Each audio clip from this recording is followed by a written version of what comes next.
midterm, which is the reason why I have not created a lot of tutorials recently. But I am back, and I am back with some more design pattern tutorials. I said it was going to be my last, but I love design patterns because they're so awesome, so we're back with more. Today the design pattern we'll be looking at is called the template pattern. And definition is important. People really interchange between template method pattern and template pattern. So it doesn't really matter. They're the same thing. So let's see what Wikipedia has to say. Well, a template method contains the method skeleton of an algorithm. One or more of the algorithm steps can be overwritten by subclasses to allow differing behaviors while ensuring that the overarching algorithm is still followed. So the overarching algorithm is a series of steps. So let's say step 1, 2, 3, 4, 5. And within those steps, a few of them differ between the subclasses. So let's say step 5 differs. Well, in this case, we will let the algorithm override or let the method be overwritten by the subclasses. And by doing so, they can create their own behaviors. And that is basically it for the template method pattern. It's a fairly simple pattern, and it relies heavily upon inheritance and abstract methods. So depending on the language, and which is for us C#, so it is. So let's take a look at the diagram that Wikipedia has provided. Well, here is the abstract class. They define primitive operations, which is some methods, and then they have a template method, which basically calls the other methods. And some of these methods are overwritten by the concrete class. See, operation 1 is overwritten, operation 2, and do something, because they differ between each concrete class. Now you can have many, many concrete classes. So basically, you have a method, and that is going to call other methods. And if there's anything similar will be called from the abstract class, anything different will be called from the concrete class. So that is it. Tutorial's done. No, I'm just kidding. So we will do an example. And I guess one prime example would be making a pizza. Making different type of pizza could be different, so one step could differ from another. So here I have already written some pre-existing code, and I'll go through them with you.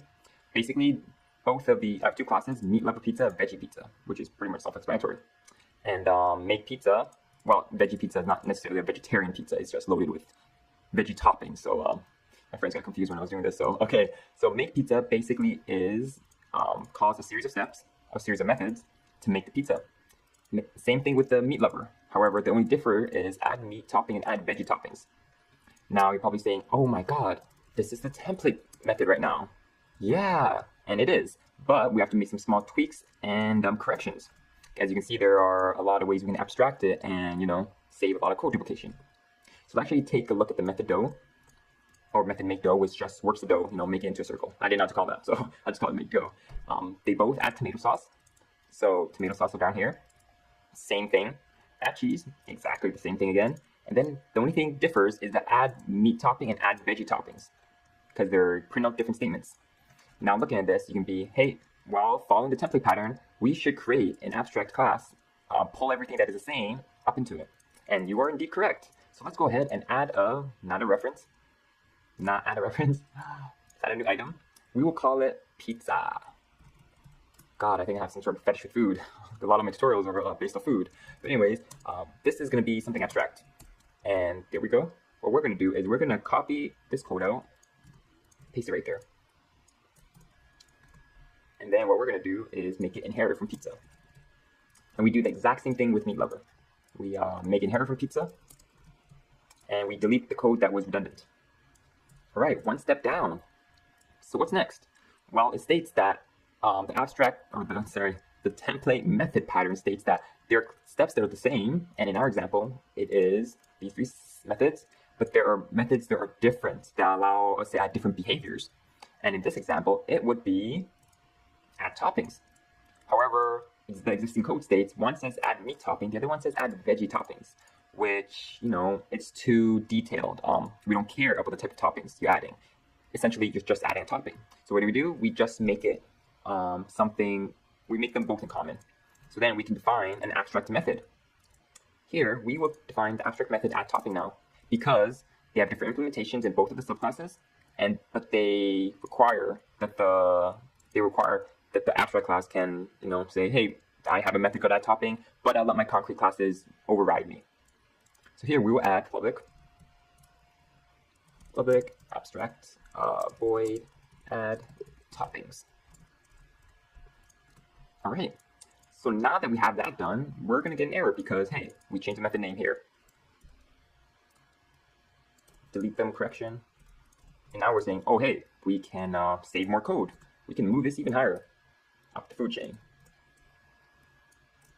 So here we would just go straight to pizza. And now this looks exactly like the abstract method pattern. Abstract method pattern, the template method pattern. I apologize. I am not used to saying this pattern name. So we have the template method, which states that, a template method basically calls other methods within the class. And it calls, what is wrong with my mouse? All right. And it says, oh, hey, I basically call methods that are the same and methods that are different or abstract. And this is what it does.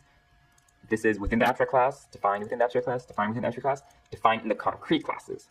So here, we will let the concrete classes decide the implementation. Okay, so everything looks good and go now, and let's actually make it run. So we will have pizza, meat lover pizza, meat lover, My Little Pony, oh god. Anyways, my friend is into My Little Pony, and yeah, he's a brony. You don't know what I'm talking about, then don't worry about it. It's just some TV show that is aimed towards kids, but my friends watch it, so I'm not going to judge them because that's what they like, but it's just kind of funny sometimes. So we define another one, pizza, veggie pizza equals new veggie pizza. So what are we going to do? Well, we're going to say, well, we're going to go My Little Pony, and we will call it the make pizza. And then it will print out the steps in order to make the meat lover pizza. Then we will assign it to a new reference.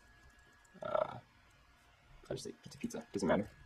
Pizza pizza, pizza again. This time we'll make a vegetarian pizza. Or not vegetarian, sorry, a veggie pizza. And then we're gonna call it the make pizza. Then we're gonna do a console.writeLine. And I know you're probably reading, hey, you should really encapsulate your methods, but this is just a quick tutorial. Of course, different implementation requires different code, so you make your changes where necessary. I'm not going to worry too much about object-oriented programming principles, but I do highly recommend that you follow them. Read key. Okay, so let's take a run at this. Oops. Abstract method. What is? Oh, forgot the override. All right, everything looks good now. Okay, so we can see that the overarching algorithm stays consistent. We work the dough from the top, work the dough on the bottom, add tomato sauce, add cheese, but then we add different toppings. So this is basically it for the template method pattern. It's very simple and it's very easy to use, and it's also a very good pattern in my opinion. Not as well known and not as well, or not as commonly taught during post-secondary. So, this is something that was really nice for me to learn too. And I hope you enjoyed this tutorial, guys, and I will see everyone next time. Well, guys and girls, don't mean to be sexist.